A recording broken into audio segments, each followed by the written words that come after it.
MiDaSu is the Burmese word for family.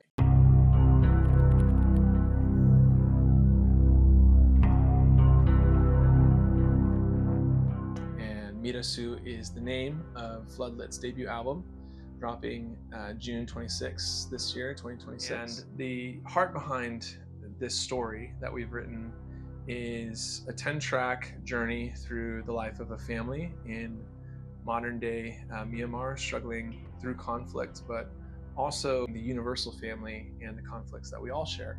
Yeah, each track is named after a different member of the family. A ko means older brother, a ma means older sister, nile is younger brother, and so forth. We really want to invite the listeners to explore not only these universal themes, but also the world of Myanmar and what it looks like right now under conflict, recent coup, civil war, and long-term historical ethnic strife. It's something that we all experience as humans on this earth. And that's the question we're really diving into, is what does it mean to be a family? You know, a lot of people really don't know where Myanmar is, actually. It's a country in Southeast Asia. It's tucked between Thailand, India, and the crazy thing about Myanmar is it has 135 different recognized ethno-linguistic peoples. So we're talking about a very diverse group of people in a country about the size of Texas, tucked in an already very diverse part of the world. And so studying this idea of family is, I think, really fitting for the country of Myanmar, because in a way, it is kind of like a really diverse family group of people. And constantly, the conversations, the first things that people ask is, Balunyole, which means what tribe are you from? What family are you from? My family moved to Southeast Asia in 2017, and we lived in Myanmar, in a remote region up in the jungles. And I kind of thought at the time that when we moved that I would be done with music. I don't really know why, but I just figured, well, that was in the past, and now it's time to have a big boy job. I was helping do community development in local businesses, and one of the things I immediately discovered, of course, was that music is universal. And one of the things that we really treasured locally in Myanmar was that students were coming together at our student union, our student center, and they were making music. They were hosting shows with acoustic guitars and cajones, and sometimes really beat up just fake versions of instruments. And they were making amazing music and packing out the venue. And it kind of all at that moment came rushing back to me. And I remember thinking, wow, I really miss this. I took for granted making music and being part of the local scene. And sure enough, when it all fell apart and the country had a coup, and then eventually a civil war, that student center now has bullet holes in the walls, and the street down from it was burned to the ground. Mortar shell came through the roof, all of those things gone. It's amazing how the music remained. And coming back out of Myanmar shortly after the coup began, 2021, I was searching a lot personally. How am I going to process this grief? And I think that's where Floodlit really got its origin, where it began. This is one of those cases where the album was really beginning to write itself before we even had a band. I've been in music for, crazy to say, like over 20 years, and I've been in different bands before, and oftentimes you begin to create music with friends, start jamming together in each other's garage. You don't really know where you're going with it, but you really love the sound. In this case, the sound really found the people. And when I came home from Myanmar, where I was living, I was working for nearly 5 years, and beginning to process and grieve all that we had lost by having to emergency evacuate, the songs and the stories began to write themselves. And as they began to come out, it was very clear that it was time to make heavy music again.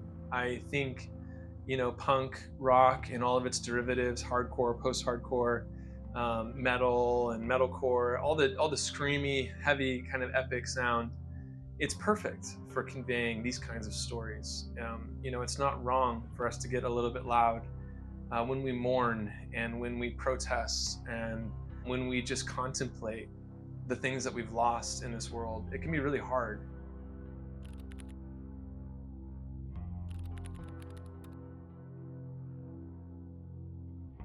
There are really three underlining themes throughout the album. The first one is, how do we mourn well? How do we grieve loss, especially in a familial context? What does it look like to be in strife with one another and to seek hope even when things look really bleak? We're exploring what it means to mourn well. What does it mean to find comfort in our mourning, especially when those who've hurt us are familial, family members, people we're close with, people that we live in our communities. When we're hurt by them, what does it mean to process that grief together? The second theme that we're really exploring is questions about life, questions about not only the way that we're hurt by others, but the way that we might hurt others ourselves. Why do we do that? What's the heart behind that? I think that hardcore music and post-hardcore as a derivative is for everybody. The hard part is, people don't see themselves in it. They don't understand how this is relatable. But I think as soon as you begin to explore themes of doubt, of rage, of hurt, heavy music makes a lot more sense. Epic, kind of cinematic waves, those things, they make a lot more sense. It's kind of overwhelming, just like those emotions can be overwhelming. And then the same thought, even though this album features a lot of Burmese language, which is the language of Myanmar, and explores themes that are very exclusively, Myanmar in their setting and in culture and history, the theme is absolutely universal. The album's title is family, and everyone has a family, and no matter what background we're coming from, we hope that this is an album that anyone can relate to, because it explores something that we all have, which is a family, and the brokenness, the pains, but also the beauty of having our own unique family and having to grow through that. The last thing we're studying in this album is modern day Myanmar, of course. It's a concept album based around the culture, the lifestyle, and the current history and conflict of the country. Myanmar was my home for many years, and lived there with my family, raised my daughters, and had businesses, and was growing in the community. And then to be torn away from that because of conflict was painful. And really it began my own personal journey of processing, what does it mean to mourn well? What does it mean to be a family? Even when you look very different from your neighbor, what does it mean to love one another? These kinds of things I'm really excited for us to be exploring throughout the album. And the music fits perfectly. It's heavy, it's dark, it's cinematic, it's epic, and we hope you enjoy it as well.